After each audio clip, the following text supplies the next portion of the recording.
नमस्कार, मैं अक्षय कुमार शर्मा, मोगा पंजाब से। जैसे पहले एपिसोड में आपने देखा होगा कि सूर्य अन्य ग्रहों के बारे में बताया मैंने। आज मैं बताऊंगा चंद्रमा और अन्य जो संबंध है। प्यारे दर्शकों, जैसे कि सब आपको मालूम है, विज्ञान भी कहता है और हमारा ज्योतिष शास्त्र भी यही कहता है कि ये जितने ग्रह हैं सूर्य के ही परिवार हैं और सूर्य से ही टूट कर बने हैं। परंतु चंद्रमा जो है वो सूर्य से टूटकर नहीं, पृथ्वी से टूटकर बना है और इस हमारे से सबसे नज़दीक का ग्रह चंद्रमा ही है। चंद्रमा को माता का कारक कहा गया। अगर सूर्य पिता का, तो चंद्रमा को माता का और स्त्री का कारक कहा गया है। चंद्रमा को जल दूध का भी कारक कहा गया है, यानी जल और दूध पर भी चंद्रमा का ही बराबर अधिकार है। तो चंद्रमा का हमारे जीवन में अत्यधिक महत्व है। जैसे मैंने पिछले बार कहा था कि सूर्य और चंद्रमा से तिथि का निर्माण होता है। चंद्रमा ही अपनी गति से तिथि का निर्माण करता है, क्योंकि सूर्य अपनी कक्षा में स्थिर है और जो घूमता है वो अपनी ही कक्षा के अंदर घूमता है, अपनी कक्षा से बाहर नहीं आता। लेकिन चंद्रमा पृथ्वी पर घूमते हुए जो अंतर पैदा करता है वही हमारी तिथि है, उसी से हमारा कैलेंडर का निर्माण होता है। चंद्रमा का जो संबंध है, हमारी टोटल जितनी वनस्पति हैं, जितने जो फल हैं, जो हमारी फसलें हैं, उनको जो पैदा करने में रस का जो हाथ होता है वो चंद्रमा के द्वारा होता है। कोई भी फलों की फसल हो, चाहे हमारे लिए उपजाऊ चावल भी क्यों ना हो, कोई भी कारण हो, आपकी वनस्पतियों के ऊपर, खाद्य पदार्थ के ऊपर चंद्रमा का ही अधिकार है। चंद्रमा हमारे जीवन में सभी प्रकार के सुख देता है। शुक्र भी भौतिक सुखों का मालिक है, परंतु व्यक्तिगत जीवन में चंद्रमा का बड़ा अहम है। सूर्य और चंद्रमा के कारण ही हमारी पृथ्वी सुरक्षित है और इस सुरक्षित पृथ्वी पर जीवन है। चंद्रमा के कारण हमारे जो कुंडली है बड़ी महत्व हो जाती है, क्योंकि चंद्रमा का जो भ्रमण नक्षत्रों के ऊपर होता है उसी से ही हमारी पृथ्वी पर उनका असर आता है और उन्हीं से ही हमारी दशा, महादशा, अंतरदशा, अष्टोत्तरी दशा, नाना प्रकार की जितनी भी दशाएं हैं वो चंद्रमा के नक्षत्र पे गमन करने पर ही प्राप्त होता है। इसलिए चंद्रमा के बिना ज्योतिष की गणना या किसी संसार में किसी भी चीज़ की गणना करना असंभव है। चंद्रमा का महत्व, पहले ज़माने में दो ही सिद्धांत ज्योतिष के चलते थे, सूर्य सिद्धांत और चंद्रमा सिद्धांत, चंद्र का सिद्धांत। चंद्र सिद्धांत से जो पंचांगों गणना होती है उसको, जो गणना को हम चंद्र मास कहते हैं, और सूर्य से जो गणना होती है उसको सौर मास कहते हैं, जिसे संक्रांति कहते हैं हम। दोनों महीनों में चंद्रमा का ही अत्यधिक सूक्ष्म माना गया है। इसी कारण से ही हमारी तिथियों का, वार त्योहारों का हमेशा अंतर आता है। कोई भी त्यौहार हमारा किसी भी तिथि में फिक्स नहीं हो सकता, क्योंकि चंद्रमा के भ्रमण के कारण ही तिथि का निर्माण और त्योहारों का कारण बनता है। चंद्रमा चौथे भाव का कारक है, चतुर्थ भाव का कारक है, माता का कारक है। अगर चौथा भाव हमारा खराब है तो कोई भी सुख हमें प्राप्त नहीं हो सकता, चाहे वो कोई भी भाव। चंद्रमा का उससे बहुत सीधा ताल्लुक बन जाता है। चंद्रमा से ही हमें लग्जरी, अति प्रॉपर्टी, वाहन, मकान, जो भी हम चाहते हैं वो चंद्रमा के द्वारा प्राप्त होते हैं। हालांकि उनका कारक या उनका भौतिक सुखों कारण शुक्र भी है, परंतु बिना चंद्रमा के शुक्र कुछ नहीं कर सकता। जल हमारा जीवन है और ऑक्सीजन भी हमारा जीवन है। सूर्य और चंद्रमा के कारण ही इस धरती पर, ब्रह्मांड में हमें ऑक्सीजन मिलती है। उन्हीं के कारण ही ऑक्सीजन का निर्माण होता है। जल का जो कारक है चंद्रमा है, बारिश का जो कारक है चंद्रमा है, नदी, तालाब, कुओं का जो कारक है चंद्रमा है, समुद्र का कारक चंद्रमा है, और हमारी वनस्पति, फसल जो भी हम खाते हैं उसका कारक चंद्रमा है। अर्थात अगर सूर्य श्वासों को चलाते हैं तो चंद्रमा जीवन को चलाता है। इसलिए चंद्रमा का हमारा बहुत महत्व है। दर्शकों, हमारे एक एक ग्रह का हमारे जीवन में बहुत ज़्यादा महत्व है, हमारी कुंडली में, हमारे जीवन में। जिनके द्वारा हम कुछ भी कर्म करते हैं वो हमारे ग्रहों के द्वारा ही हम करते हैं।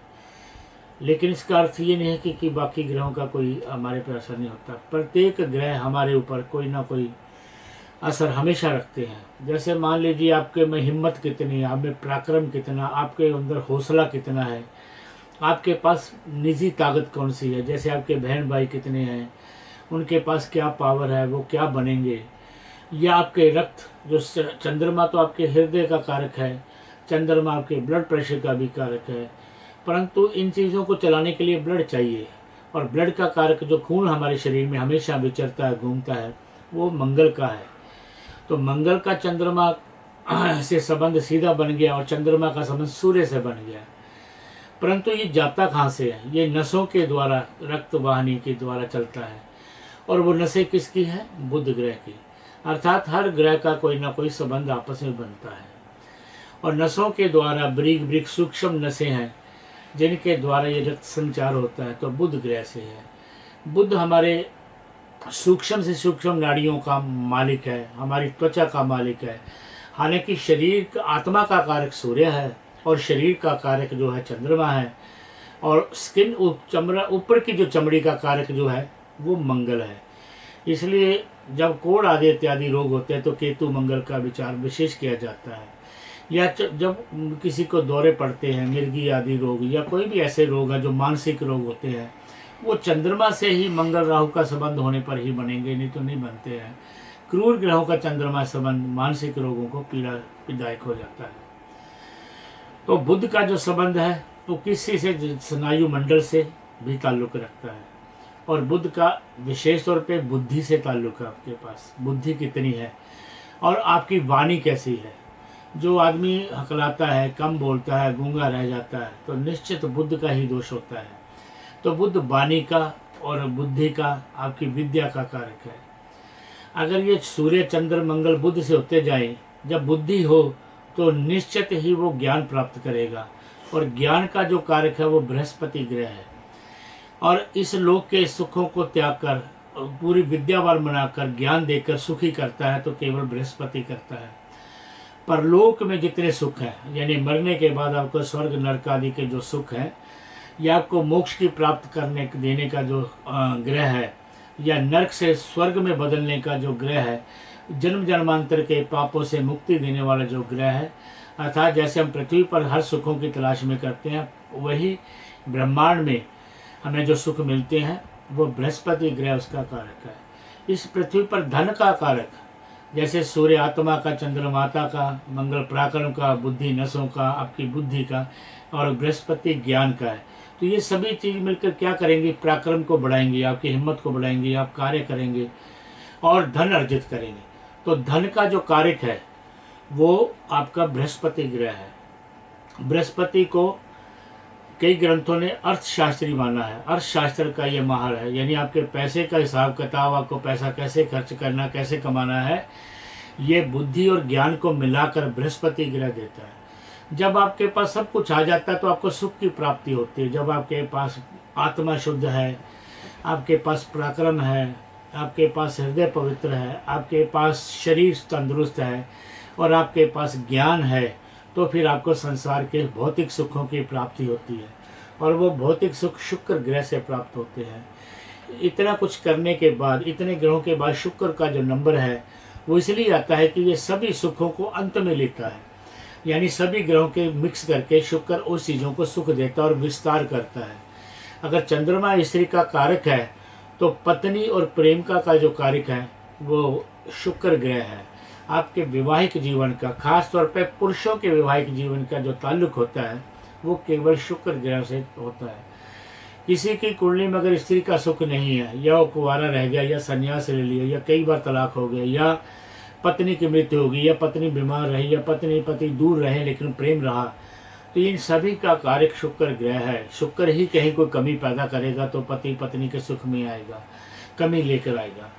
इसलिए शुक्र ग्रह का आदमी के जीवन में बड़ा महत्व है। जब हमारे पास आत्मा पवित्र है, हृदय पवित्र है, पराक्रम है, ज्ञान अच्छा है, बुद्धि अच्छा, धन अच्छा है, तो निश्चित कहीं ना कहीं दुख भी आएगा। और दुख का कारक शनि है। शनि ये तो हो सकता है कि दुख कम दे या ज़्यादा दे, परंतु ऐसा जीवन में हो ही नहीं सकता कि आपको कभी दुख ना आए, कभी कष्ट ना आए, ऐसा हो नहीं सकता।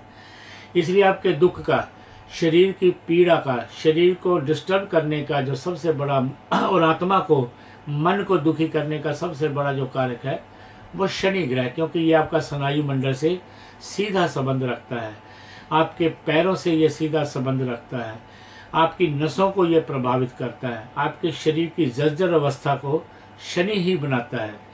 और जब ये सब कुछ हो जाए तो फिर आपको दुख दूसरों से मिलता है, जो षड्यंत्र जिसको कहते हैं, उसका कारक राहु हो जाता है। और जब आपको कोई चोट लगती, घाव लगती है, या ऑपरेशन होता है, या आपके कोई अंग भंग हो जाते हैं, तो उसका कारक केतु होता है।